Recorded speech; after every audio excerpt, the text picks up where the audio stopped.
A light magnitude 2.6 earthquake hit 17.7 kilometers, 11 miles, away from Bigadic, Balikesir, Turkey, in the morning of Monday, August 11, 2025 at 8:15 a.m. local time.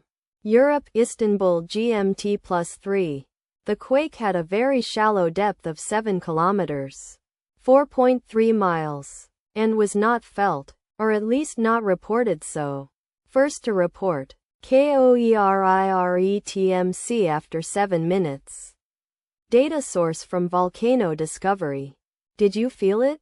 Let us pray. May the earthquake that occurred not affect our brothers and sisters there. May the earthquake not happen again. And may God protect everyone. Amen.